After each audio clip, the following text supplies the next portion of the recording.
to see you again. It is Tuesday, the 20th day of July 2021. I am Dan Kuntz, Wake Up Wenatchee Valley.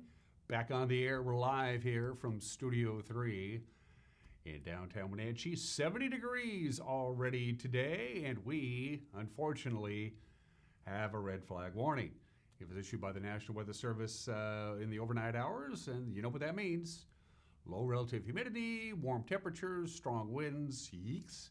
Winds aren't really going to be particularly strong throughout the course of the day today, but late in the afternoon into the early evening hours, at the very hottest part of the day, when we'll start seeing some marine air push in. It's going to get through those Cascade gaps. It's going to pick up a little bit of momentum, and we're looking at pretty windy conditions, especially tonight, right on into Wednesday. We'll have complete weather details coming up. We'll also have the very last update that you're going to need from the Red Apple fire. All things are looking good. It's up to 90% containment. They're just working on a couple of hot spots here and there. It's burning up into some pretty tall trees at the very top of Birch Mountain and then over on the backside. That's the only real concern right now. Outside of that, they got a beeline on it. So that's good news there. Plus, we'll have other headlines as well, including a significant fire at an apartment complex late Sunday night here in Wenatchee. We'll have that with the news. In sports, congratulations to Mitch Haniger, Player of the Week, and we'll preview the Wenatchee AppleSox as they head south to Walla Walla to take on the Sweets in a 3-game series beginning tonight. In fact, my guests in the back half of the program, Storm and Joel Norman, the broadcasting voice of the AppleSox, and we were joined in our interview at Paul Thomas Senior Stadium by Michael O'Hara, who is a pretty good center fielder for the Wenatchee AppleSox. We'll have that conversation in the back half of the hour and everything else that you need to get your day going, and it is shaping up to be a beautiful morning right now. We are in a long stretch of sunny, I would say hot weather. Let's go ahead and take our tour around north central Washington with our cameras. For the record, yesterday's high, 97 degrees. It feels about 97 in our studio right now. I think the air conditioning is on the fritz. Yeah, that was yesterday's high, 97. Overnight low was 66.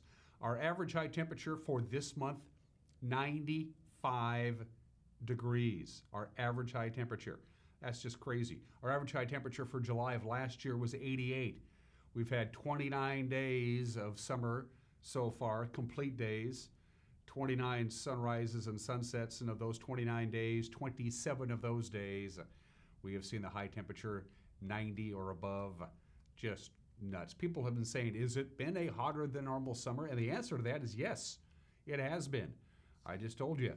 Good morning, Wenatchee Valley, from our cross camera, and now Megan gets to decide where to visit. She wants to go see what's happening up on the Waterville Plateau from the Upper Butte camera. So the camera is on the Upper Butte overlooking Lake Chelan, but we turn it almost due east, and that is what we see, the Waterville Plateau.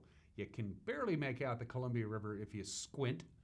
Outside of that, that's a pretty cool view from on top of the Chelan Butte, where there's a lot of transmitters and translators, and by golly, a Sky-Fi tower and a PTZ camera. So we say good morning to our friends in Douglas County up on the plateau. Camera number 3. Good morning to Leavenworth, I want to say. Confirmation from Megan, that is Leavenworth from our Tumwater Canyon camera, which isn't actually in the canyon. That would be silly. You couldn't see anything. So we're looking out back towards the Wenatchee Valley from Leavenworth. Just a little haze here and there, a couple of puffy clouds, maybe mixed with some smoke, whatever residual smoke there is from the Red Apple fire, and there just isn't much. Good morning to the Bavarian village of Leavenworth in camera number 4. Ooh, that has got to be billy goat, and that does not look good. Now, yesterday at this time, when I checked the air quality monitor in that area, it was hazardous, which means it goes from 0, which is as clean as air can get, and we're rarely at 0. That's like oxygen, essentially, to 500, which is the equivalent of sticking your face in a chimney. And they were close to 500 in the Medhow Valley and in the Okanagan Valley yesterday, especially the Medhow Valley, but that is a good idea of the thick, dark smoke from the Omak Okanagan area from the fires burning near the Mazama area. And that's burning in very steep terrain and very heavy timber, thus the smoke. Boy, that looks blucky. You can't even see Pateros or Alta Lake. You can barely see the Columbia River. If it wasn't for the sun reflecting off the Columbia River in the lower right-hand corner of your screen, you wouldn't be able to see anything. That does not look pleasant. I hope it clears out soon, but it doesn't look like these fires up Mazama Way are going to be contained and put out anytime in the near future. It is a red flag warning. Take a look at where you live. If you live in the pink area, that's what you're dealing with. And of course, you know what we're talking about now. The focus is really going to be on the breezy winds right through the gaps in the Cascades. So it's going to funnel down into the Okanagan Valley. It's not going to clear out the skies. If anything, it's going to make those fires to the north of us even stronger. There's another fire in the Colville area.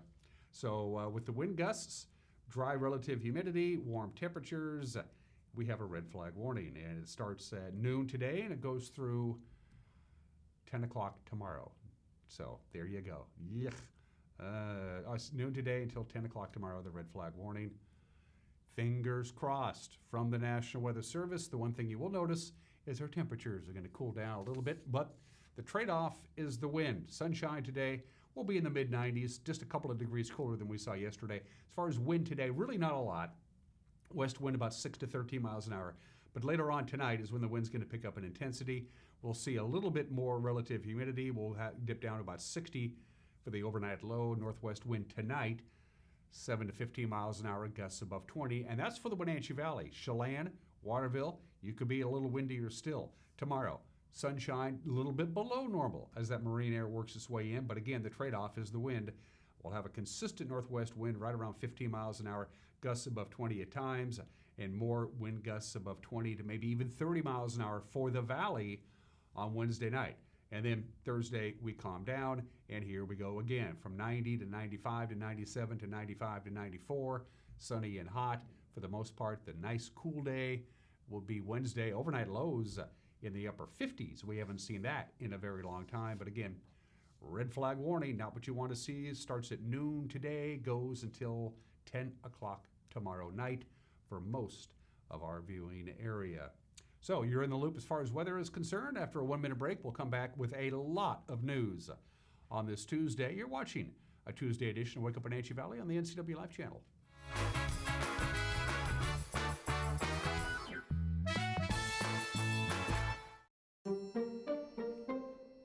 What you're doing is ridiculous. Well, I mean, you might as well throw up a screen door to block the summer smoke. sometimes it gets When we warm. breathe in the wildfire smoke, we are ingesting hazardous chemicals such as acetic acid and polycyclic aromatic hydrocarbons. A lot of bad stuff, okay? Well, yeah, that's why we... Cardboard ain't gonna cut it. So... Go to ChelanPUD.org/save today. Hey folks, Carrie here from Blueberry Hills, here to welcome you back to all the delights of both indoor and outdoor dining. As things continue to normalize, you can expect the same great experience that's made Blueberry Hills a true family favorite for the last 20 years. We've added a few new items to the menu, but not to worry, because we're still serving up your old favorites too. So come on out to Blueberry Hills, where people fall in love at the very first bite.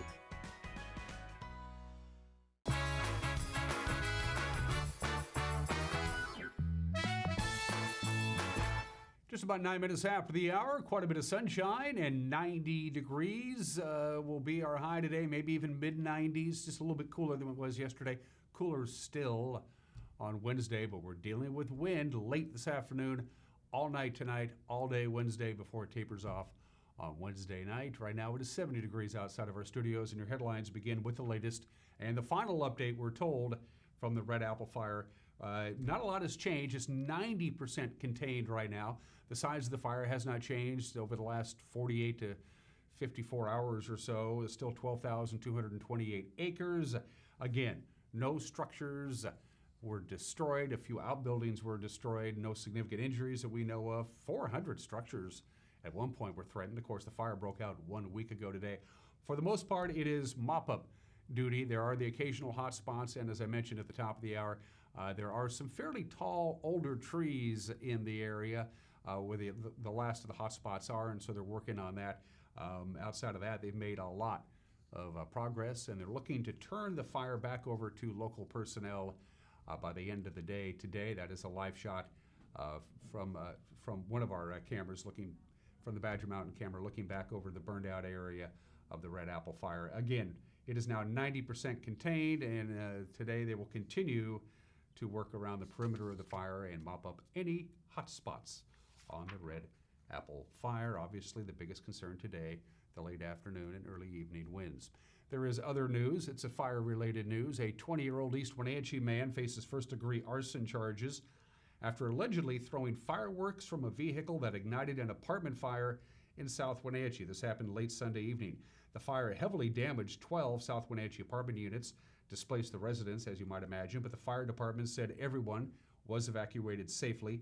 Devin Rushing was booked into the Chelan County Jail early Monday morning on charges that also include possession of a weapon after police reported finding brass knuckles in his possession. Wenatchee Police Sergeant Nathan Hahn said police received a call just after 11 o'clock Sunday night about a brush fire outside the Aspen Heights condominium complex. Hahn said video surveillance footage from a nearby apartment complex showed fireworks being thrown from a white Toyota Tundra as it was leaving the area. Police arrested Rushing just after 3:40 in the morning. Hahn said they also questioned and released 2 juvenile females, and they're seeking 2 other people for questioning. Kay McKellar of Chelan County Fire District 1 said the fire began in nearby brush and juniper trees and spread to all 3 floors of the apartment complex, but primarily the 3rd floor and the attic was damaged the most. Firefighters were able to clear the scene just after 2:30 in the morning. As you might imagine, the Red Cross was called in to assist with the displaced residents. Dr. Malcolm Butler, the Wenatchee physician who helped steer the Chelan-Douglas Health District through the COVID-19 pandemic as its public health officer, will resign that post effective August 31st. Butler announced his resignation Monday in the monthly meeting of the Chelan-Douglas Health Board, which administers the 2-county district. He read from a letter he had previously to the health board. I'm submitting to you my formal resignation from my current appointment as health officer for Chelan and Douglas counties effective August 31st, 2021. It has been an honor serving with you and the rest of the team during the COVID-19 pandemic. Prior to my appointment, I had never considered service as a health officer. As the pandemic was spooling up in March of 2020, I was approached by Barry Kling and asked to serve in this role. Although I have had no formal public health training, I felt I had enough experience as a long-serving community physician and health system executive to help out in what most of us believed would be a 6-month assignment. Now, 16 months later, with the pandemic winding down and Luke Davies firmly at the helm of Chelan-Douglas Health District, it is time for me to return to my full-time job at Columbia Valley Community Health. I appreciate the support and grace all of you have offered me. As I've said many times recently, we are blessed to live in interesting times. Now, of course, the board has to find a new health officer. District Administrator Luke Davies said he's going to seek an interim health officer from a nearby jurisdiction to serve until a new appointment is made. The man suspected of killing Paulina Mosqueda Rodriguez last year is now charged with 1st and 2nd degree murder in her death. Chelan County prosecutors amended the 1st degree charge against Julius James Ceballos to include both counts. They did that on Thursday.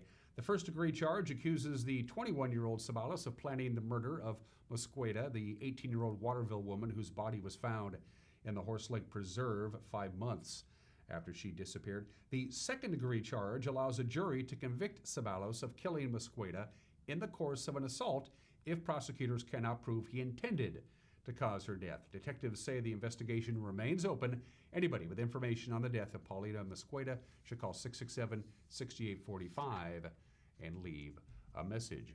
Moses Lake police say they found almost 1.5 pounds of methamphetamine. It was seized when a search warrant was served on a home on Christine Street earlier this month. Police say the July 7th raid by the department's Street Crimes Unit and U.S. Marshal's Office followed the earlier arrest of 33-year-old Guillermo Valdez on a felony warrant. While searching his residence, police say in addition to the meth, they also seized an ounce of heroin and 65 suspected counterfeit fentanyl pills. Valdez taken into custody by the Marshal's Office. He faces drug charges in Grant County Superior Court. Washington researchers have found that chemical runoff from our tires are killing coho salmon in record numbers. That finding, published by scientists from the University of Washington and Washington State University, became the subject of a congressional hearing last week in a House Natural Resources Investigative Subcommittee. Washington State University's Dr. Jennifer McIntyre, a specialist in the toxins that affect water resources, She told the panel a chemical additive in automobile tires called 6-ppd quinone is suffocating coho in the streams where they spawn. What we know so far about the mechanism of toxicity is that this chemical disrupts the blood-brain barrier. We injected a tracer dye into the heart of fish, allowed it to circulate through the blood vessels, and then rinsed it out with clean saline water. In control fish in clean water, none of the dye was left behind, but in runoff fish, the dye was found in various organs after the rinse out and could be seen leaking from the gills during circulation. Whereas blood vessels throughout most of our bodies and the bodies of fish are leaky to various extents, the blood vessels in the brain should never allow chemicals to randomly enter brain tissues. That's what the blood-brain barrier is for. Beyond coho salmon, we have tested the sensitivity of other Pacific salmon species to stormwater. Other species died, but at lower rates than coho. Steelhead, the ocean-going version of rainbow trout, were the next most sensitive species, followed by Chinook. And it is likely that there are sub-lethal effects that we need to be concerned about with these other species. And finally, ballots are out for the August 3rd primary elections. School boards and city council positions up for grabs. Chelan County Auditor Skip Moore has held the top office for election management since 2009 and was the chief deputy auditor for a number of years before that. And he sat down with me last week and said that with all the intensity surrounding school board races in particular, he thinks a 50% voter turnout is a possibility. It's easier when you can just see the willingness of folks to participate. Right. We could see that. This one, I looked over, I did some research. Last year we were 36% in 2019, but it's hard to gauge odd year elections against, when's the last time that we actually had a primary? We had a primary in 2019, but it wasn't even the same number, the same races that we're looking at now, because in this cycle, we're looking at fire districts, hospital districts, school boards, city council. Last year would have been the mayoral cycle. Mm-hmm. So the races are different. So when you start to compare and say, okay, 36% in 2019. In 2019, we only mailed out 22,000 ballots. Return rate was 36%, so about 8,000-ish came back. I guess if I did the number, it'd be a little bit more than 8,000. But 36% return. We send out, this election, we're sending out 35,000 ballots. So that's increased by about a third. So, but I'm still thinking because of the races involved and the biggest jurisdiction in this primary is the Wenatchee School Board, I'm anticipating that we're going to bump right around 50%. Okay. Which for a primary is ideally, if we're not getting 100% what's going on. But no, for a primary, this cycle, I'm thinking, well, we'll probably get right around 50%, which will be great turnout, which will be important. And that's a look at what's making news on this Tuesday morning. Grant is back from his mini 3-day vacation. He'll have the news for you tonight. To preview tonight's news, here's Jefferson Robbins. Good Tuesday morning, Dan. Coming up tonight on the NCW Life Evening News, Public Lands Commissioner Hillary France is scheduled to be in town at the site of the Red Apple Fire. We're going to be there with her and let you know what she had to say. Plus, we'll also get to meet the newest team member at the Chelan County Jail. She's Canine Kate, and she's helping to keep the inmate population drug-free. Of course, Eric Granstrom will let us know what's new in the world of sports, and we'll have crucial weather and fire information. That all starts tonight, 5, 6, and 10 p.m. on the NCW Life Evening News. Hope to see you then, Dan. Thank you, and don't forget, we'd love to hear from you, our viewers, and you're pretty good at getting a hold of us. You can use our Facebook page. Just go to that and use the Messenger app. You can email us directly, news@ncwlife.com, or if you go to our homepage, you'll see the Contact Us icon. It's pretty self-explanatory. Going to take a break. When we come back, congratulations to Mitch Haniger.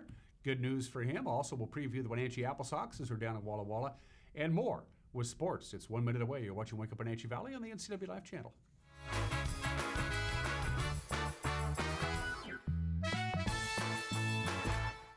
Crystal's Restaurant and Lounge in Leavenworth has a warm environment to enhance your dining experience. serving breakfast, lunch, and dinner 7 days a week. Crystal's Intimate Lounge is a wonderful place to relax and dine with beautiful views of the mountains. Do you have a special occasion coming up? Call Crystal's to reserve their event space. Whether your event is grand, intimate, or casual, Crystal's provides unforgettable food and superb service. Crystal's Restaurant and Lounge, proud to be serving fabulous food and drinks. Wenatchee AppleSox baseball is on the NCW Life Channel. Join us for live play-by-play coverage of the AppleSox Friday, July 23rd as they host the Yakima Valley Pippins at Paul Thomas Senior Stadium. Pre-game takes the air at 6:30 with a first pitch at 6:35. It's the Pippins and the AppleSox as we celebrate summer one inning at a time. Live on your local TV station, the NCW Life Channel.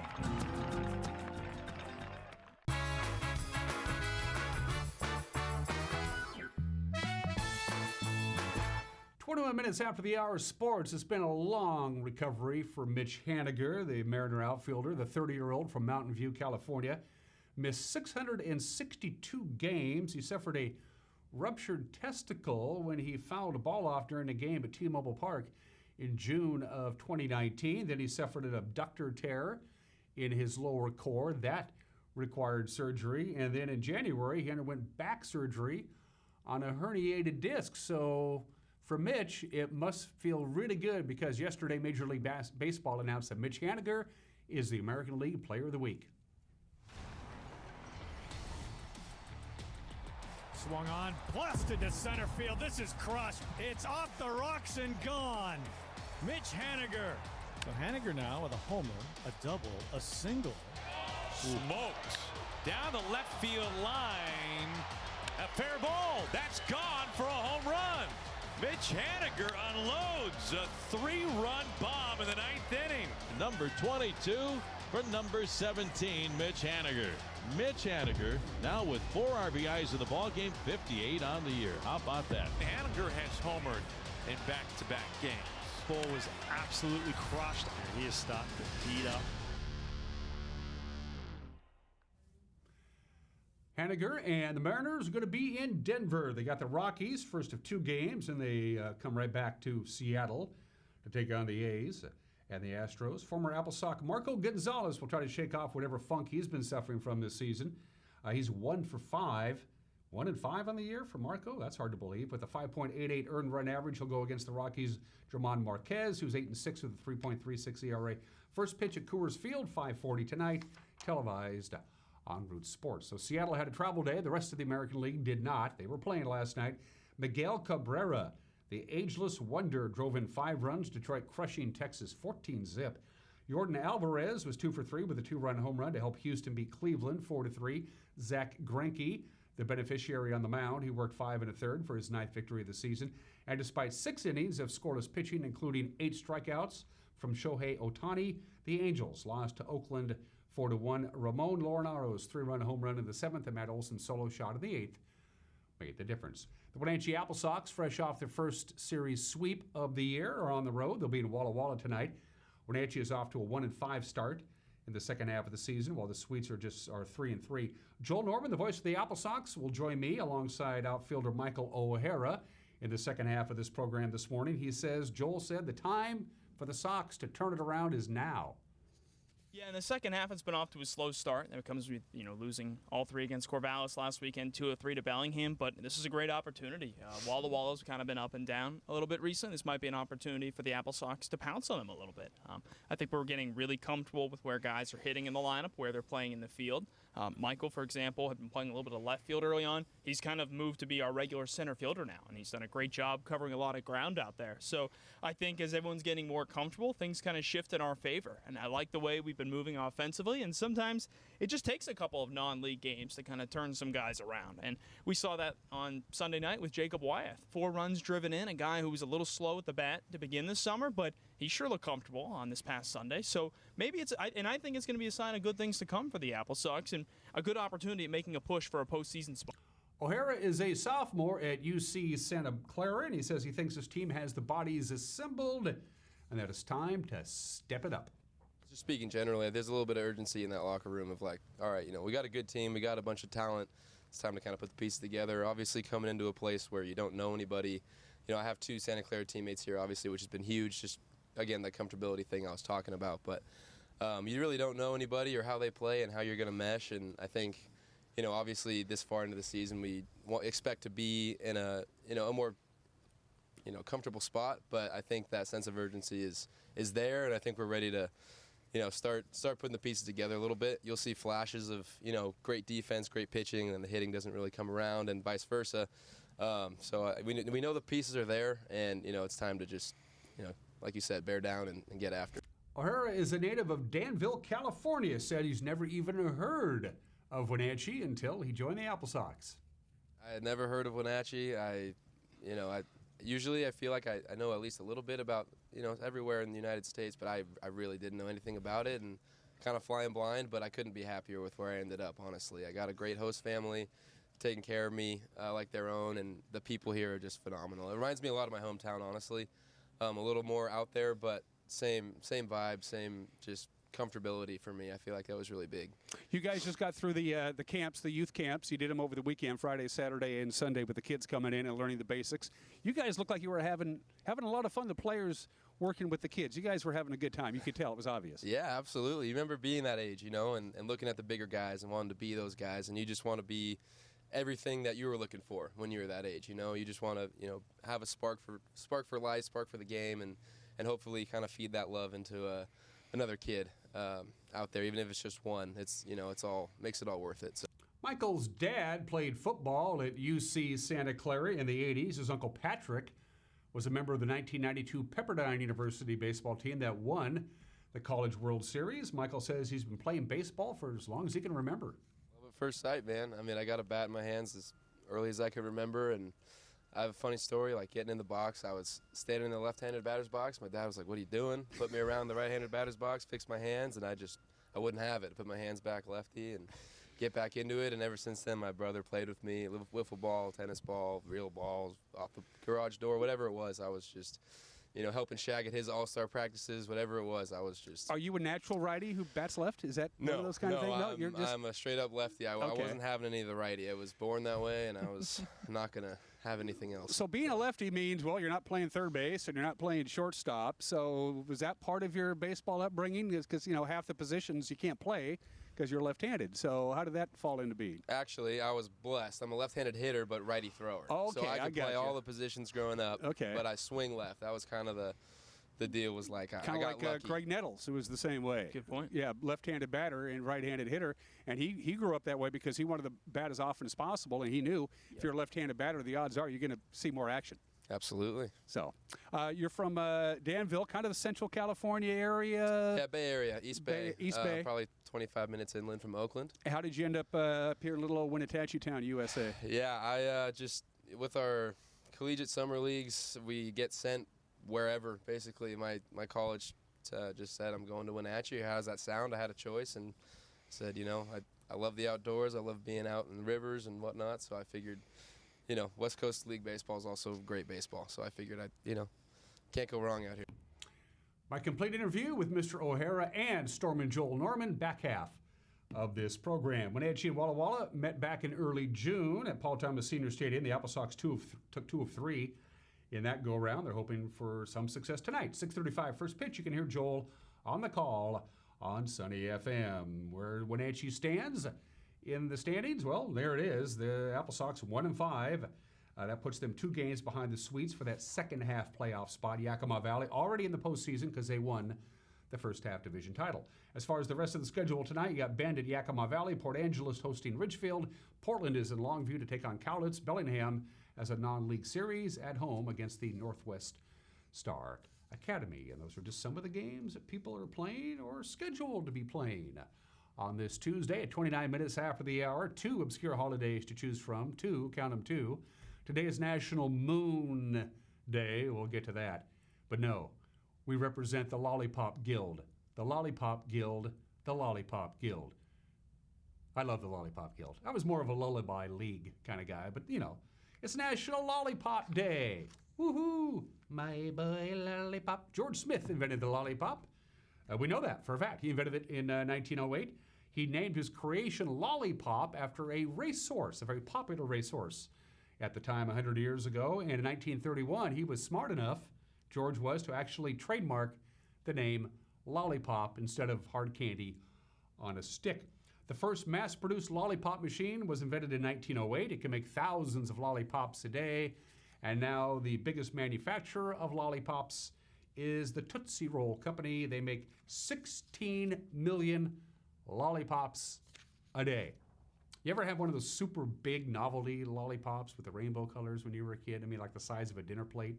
It's like, it's wrapped. Do you lick it or not? Because once you unwrap it and you lick it once, you're committed for like a month. Happy National Lollipop Day from the Lollipop League, the Lollipop, it's the Lollipop Guild anyway. 31 minutes after the hour, today in history. Back in the day when there were big time strikes, they would just throw out the tear gas and bust some heads.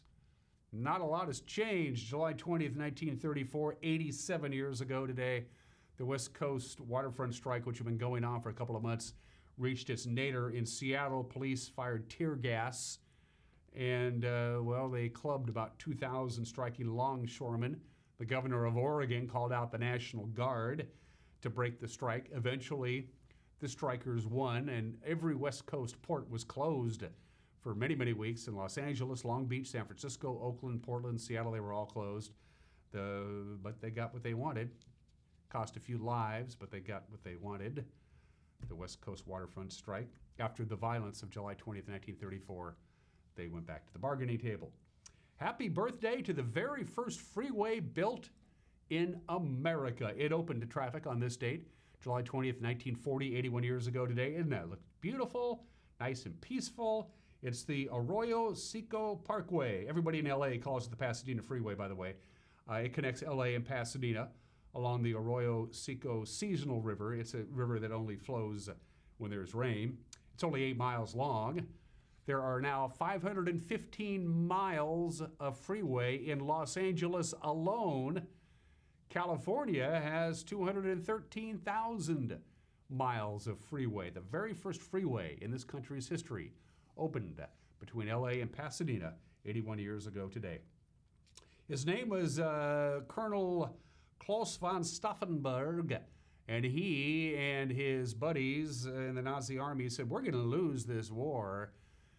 We got to get rid of Adolf Hitler. And so they tried to kill him by blowing him up with a bomb in a briefcase at Wolf's Lair on July 20th, 1944. The aim of it was, of course, was to get the Nazis out, take over Germans' armed forces, and then negotiate a peace. It was probably never going to work because, as it turns out, the conspirators, what they wanted to do was say, we'll stop the war right now and take the real estate that we have. The Allies weren't going to go for that to begin with. As you might imagine, Klaus von Stauffenberg met his end. The Gestapo did not take too kindly to Hitler's near assassination. They arrested 7,000 people, the Gestapo did.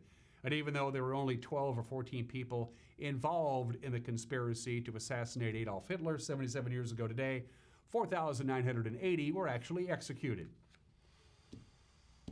That's what you call revenge. Wonder what would have happened if Hitler hadn't survived the assassination attempt 77 years ago today.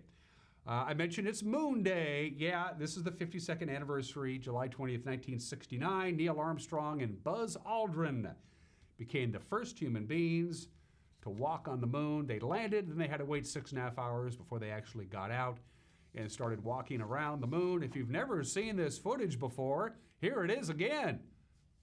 The surface appears to be very, very fine-grained as you get close to it. It's almost like a powder.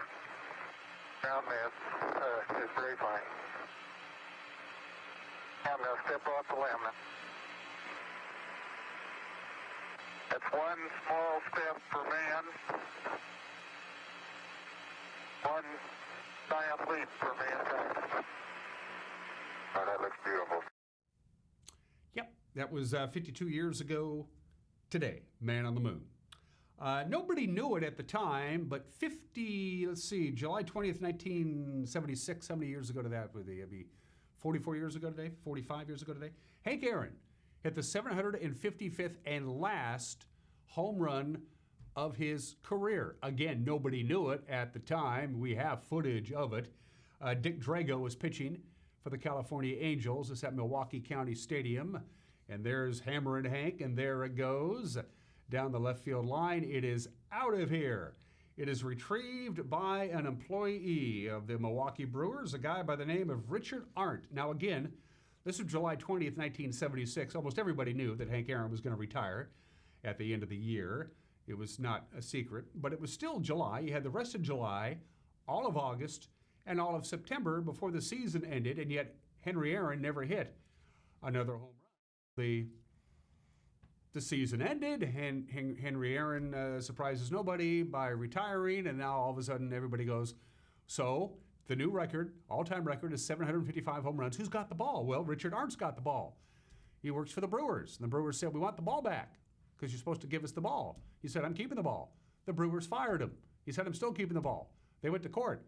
The judge said the Brewers were entirely within their right to fire Richard Arndt for not returning the ball, and Richard Arndt, you still get to keep the ball.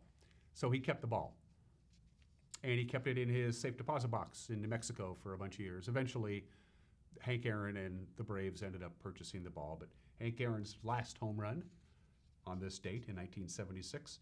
And happy birthday to the USS Constitution. Old Ironsides is the oldest ship of any type anywhere in the world that still floats. That's amazing. On this date, 24 years ago today, the USS Constitution celebrated its 200th birthday by setting sail for the first time in 116 years. It's now 224 years old. It's still in Boston Harbor, and on the 4th of July every year, the Navy takes her for a spin. The USS Constitution, probably the most iconic ship in the history of the Navy. Birthdays on this July 20th. She was born Natalia Nikolvina Zakharenko. When you're born with that name, you change your name if you're going to be an actress in Hollywood, and that's exactly what Natalie Wood did. Natalie Wood, born in the state of 1938, drowned under mysterious circumstances off Catalina Island in 1981 at the age of 43. She was nominated for 3 Academy Awards, not just another pretty face, but a good actress. Natalie Wood, born in the state of 1938. Happy birthday, Carlos Santana, Rock and Roll Hall of Fame, class of 1998. We love Carlos. We love his music. Rock on, my friend. He's 74 years old today. Going to take a break. Got an opinion from Mike Mad Dog McNaughty, and it's Tuesday. We're talking AppleSox baseball with Joel Norman and Michael O'Hara. Coming up, you're watching Wake Up in Wenatchee Valley on the NCW Life Channel.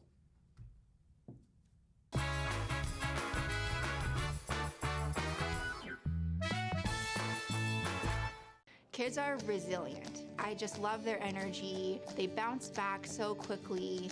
I love the stories they tell. I love just their charisma, their character. I love to see that subtle smile that you pull out of a kid, you know, when you start talking with them about something they really like. I just love what I do, and I can't imagine I would be as happy doing anything else. What is home? A place to gather, a place to grow, provide shelter for the ones we love, eat, drink, restore, build trust. It's a place to rest when the workday is done, a place to find quiet after a night of good fun. What an honor we have at Guild to help own, finance, create, pave the way to live in home. How much are you paying for adult family or assisted living? The EPLEDALEN Retirement and Assisted Living offers beautiful one-bedroom and studio apartments for one affordable price. They are diligent with their cleaning and sanitary standards to keep all residents healthy. Residents enjoy good food and excellent care in a relaxed home-like environment. Rooms are now available, so call ahead for a tour and see if the EPLEDALEN is the right choice for you. EPLEDALEN Retirement and Assisted Living in CASHMERE. Affordable care. When you call Dick's Heating and Air Conditioning, you're calling on 35 plus years of experience in the Wenatchee Valley. Spending extra time in your home, you may have discovered an unwanted aroma. Stinky feet, pets, who knows what. Call Dick's today about installing their Trane CleanEffects electronic air cleaner or a Rheem Halo ultraviolet air purifier. Either way, the air quality in your home will be improved. Proudly servicing all of North Central Washington, call 884-6444 today.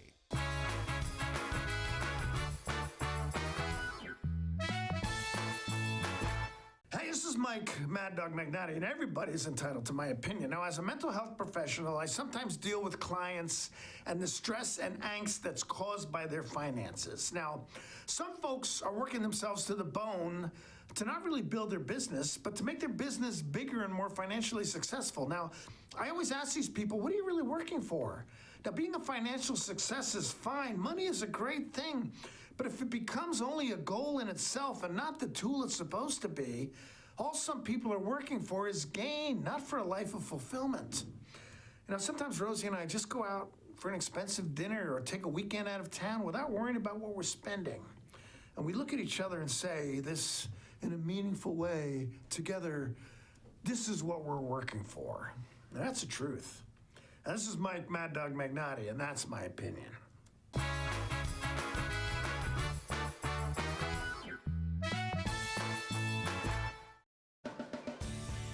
If you are looking for dependable car service and repair, visit the good guys at Quick Lube and Tune. They've been keeping cars and trucks in the Wenatchee Valley running smooth for 35 years. Quick Lube and Tune is your hometown shop for a 10-minute oil change, complete tune-ups, alignments, brakes, mufflers, air conditioning service, and more. Get more life out of your vehicle by bringing it to the local guys you can trust at Quick Lube and Tune on South Wenatchee Avenue.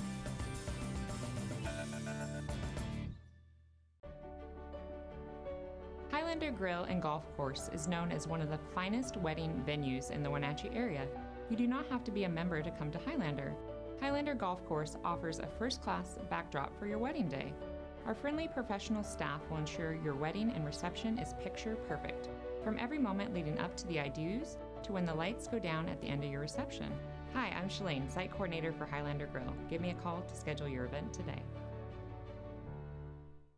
Contractors, furniture makers, and weekend do-it-yourselfers around north central Washington will tell you that Lombard's Hardwood Supply is the place to get what you need. Lombard's full millwork shop can handle jobs large or small. Lombard's has a full line of interior and exterior doors available, as well as custom barn doors. From alderwood to zebrawood and everything in between, it's Lombard's Hardwood Supply on School Street in Sunny Slope. Like us on Facebook and check out our monthly special. Your search for quality patio furniture with excellent customer service is over. Blue Lagoon is proud to offer only the finest outdoor furniture and accessories from some of the most renowned manufacturers in the industry. Our showroom showcases a large selection of in-stock furniture, fire pits, umbrellas, cushions, and outdoor accessories. Our in-house outdoor decor specialist is available to help you design and custom order the perfect furniture for your unique space.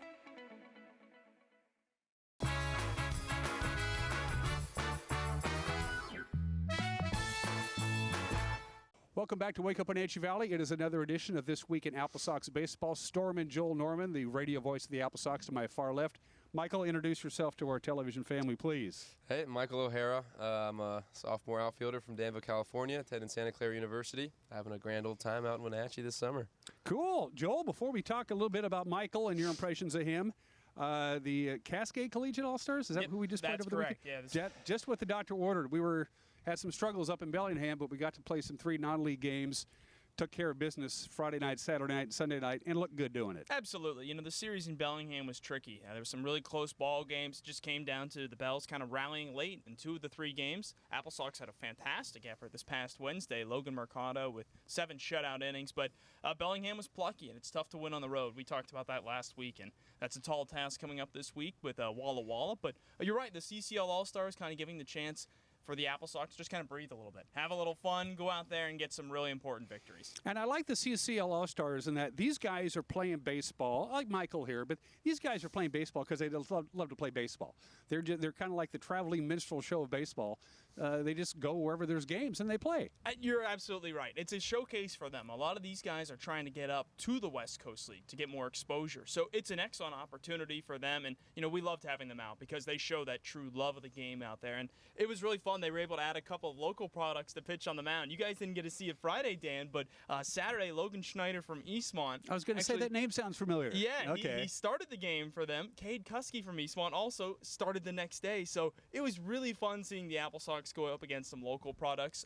We saw Jack Coven in relief on Sunday, and AppleSox guest services worker Kai Morris tossed in relief against the AppleSox on Saturday. So it was just a nice weekend to relax. Is he the guy from Maine? Yes. I like him. I had a chance to visit with him. He seems like a straight-up kind of a guy. He is a pretty good guy. And, you know, he missed on a couple pitches, but he struck out 2 hitters. And I know Luke Stuka was the other. I think it was Dakota Duffalo, not to call them out, of course. But, I mean, they were... It was Luke and Dakota. That's We right. called them out. Anyway. It was legitimate strikeouts. So credit to Kai. And, you know, we just had a lot of fun this weekend. And that's what's really nice about these non-league games. I think it's easy for everyone to kind of look at them in first and just go, well, these don't matter. But you came to the ballpark, you realized they meant a little something.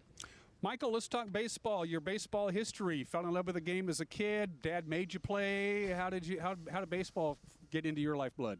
Love at first sight, man. I mean, I got a bat in my hands as early as I could remember, and I have a funny story. Like getting in the box, I was standing in the left-handed batter's box. My dad was like, "What are you doing?" Put me around the right-handed batter's box, fixed my hands, and I wouldn't have it. Put my hands back lefty and get back into it, and ever since then, my brother played with me, wiffle ball, tennis ball, real balls, off the garage door, whatever it was. I was just, you know, helping Shag at his all-star practices, whatever it was. I was just... Are you a natural righty who bats left? Is that one of those kind of things? No, you're just... I'm a straight-up lefty. I wasn't having any of the righty. I was born that way, and I was not going to have anything else. So being a lefty means, well, you're not playing third base and you're not playing shortstop. So was that part of your baseball upbringing? Because, you know, half the positions you can't play because you're left-handed. So how did that fall into being? Actually, I was blessed. I'm a left-handed hitter, but righty thrower. Oh, okay, so I could play you. all the positions growing up, but I swing left. That was kind of the deal was like I got lucky. Craig Nettles, who was the same way. Good point. Yeah, left-handed batter and right-handed hitter. And he grew up that way because he wanted to bat as often as possible, and he knew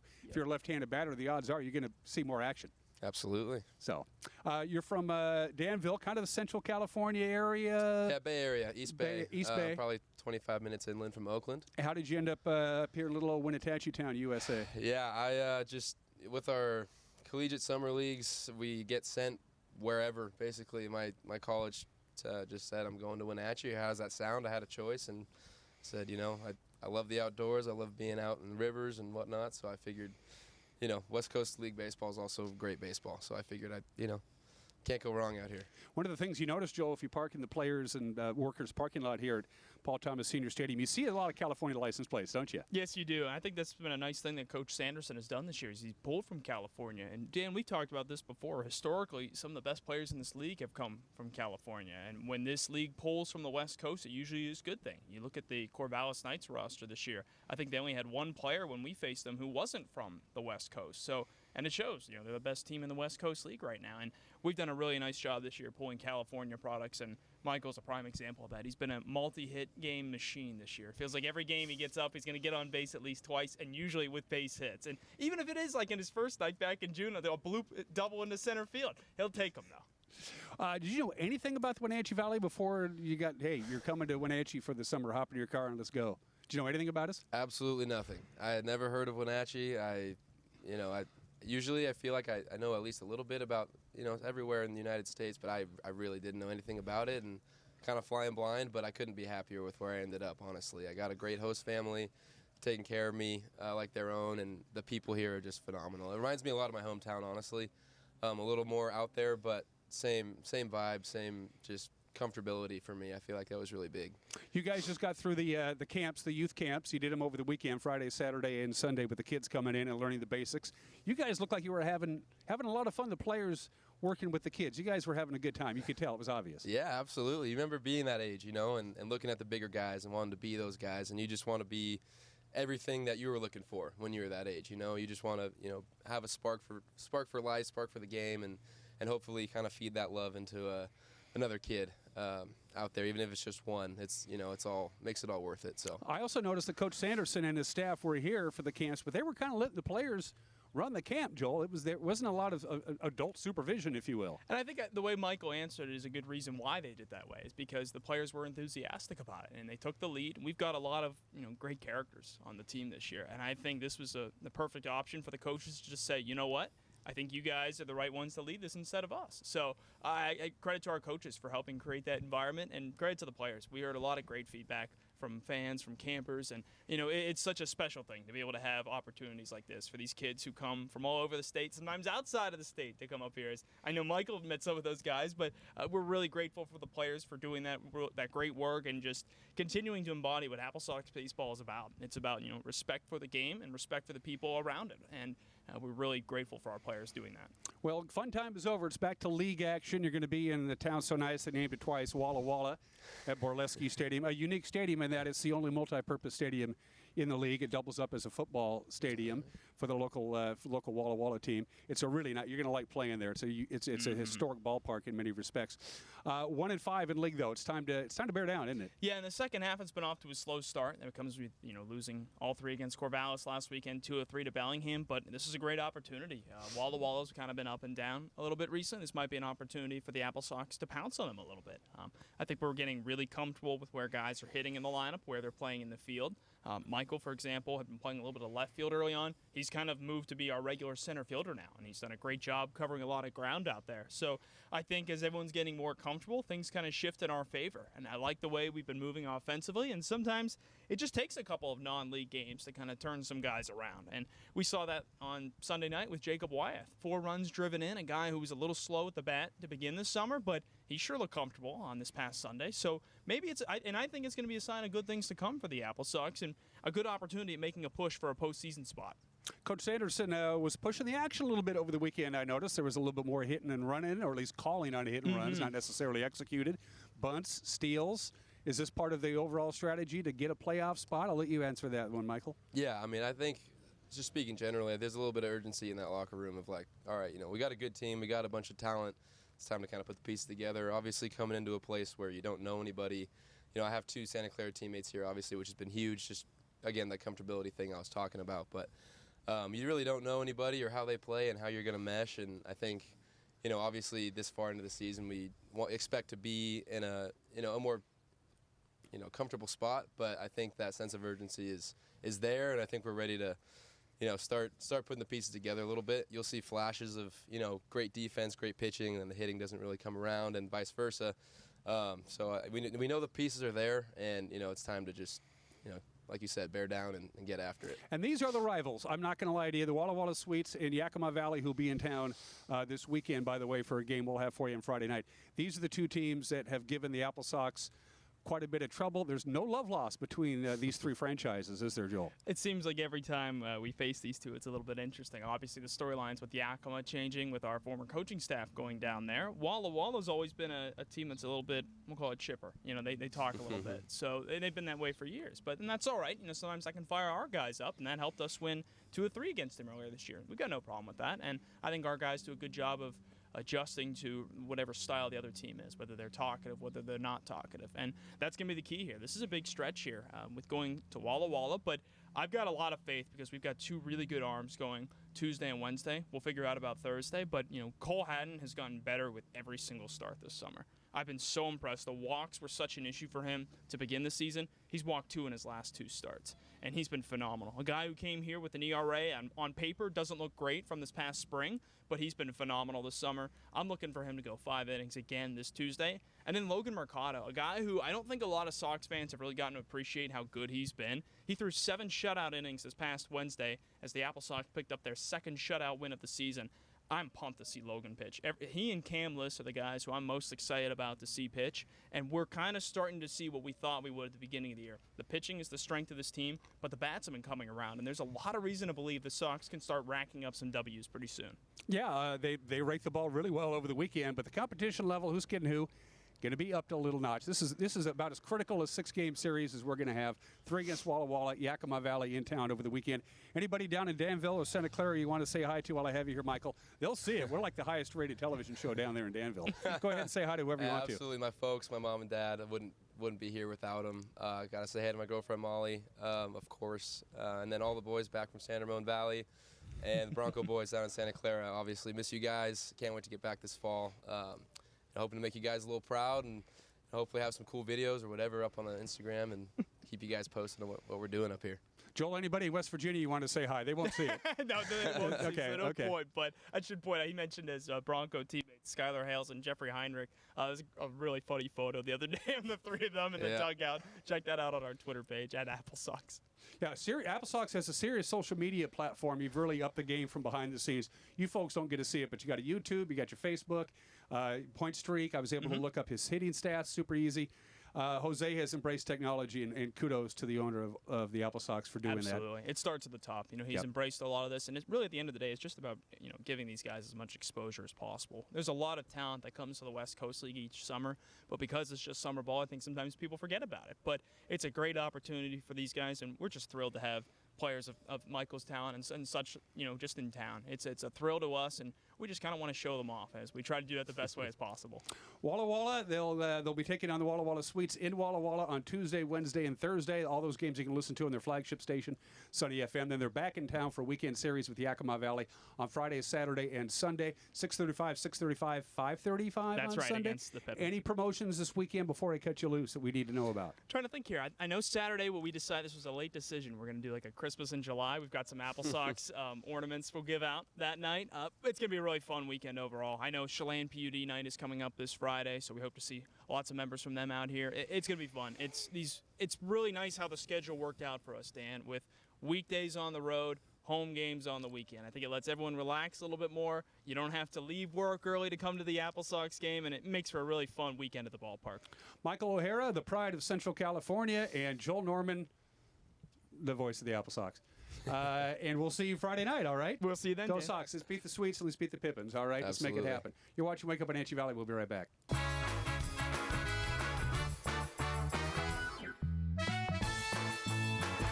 Dr. Divis is proud to announce that Dr. Taylor Pedigo has joined the Wenatchee Dental Arts team. After much research, Dr. Pedigo chose Wenatchee Dental Arts as the place to practice and Wenatchee as the place to live. Dr. Pedigo is an honors graduate of the UCLA School of Dentistry and has made our valley his home. Wenatchee Dental Arts offers complete comprehensive dentistry from routine teeth cleaning to sedation dentistry. Wenatchee Dental Arts now offering 2 dentists to serve all your dental needs. Call for your appointment today. To achieve greatness once, it's not the end of the journey. It is only the beginning.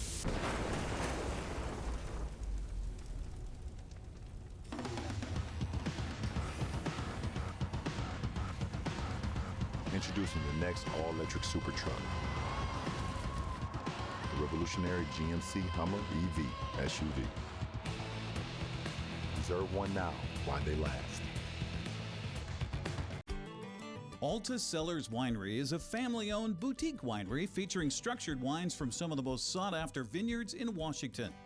Time-honored winemaking techniques blend with New World style to create reds and whites that are captivating. Located in the original firehouse in downtown Manson, the spacious indoor-outdoor setting provides the perfect backdrop to indulge in a sit-down wine experience. You're invited to come enjoy this firsthand at Alta Cellars, now open in Manson. At Wenatchee Power Sports, we proudly offer the Polaris product line. Polaris builds the highest quality side-by-side in the industry, with off-road capability that's second to none. The Polaris pre-order program allows customers to purchase the vehicle they want without having to select from limited dealer inventory. The Wenatchee Valley has year-round access to some of the best ORV trails in the Northwest. Start your adventure here at Wenatchee Power Sports.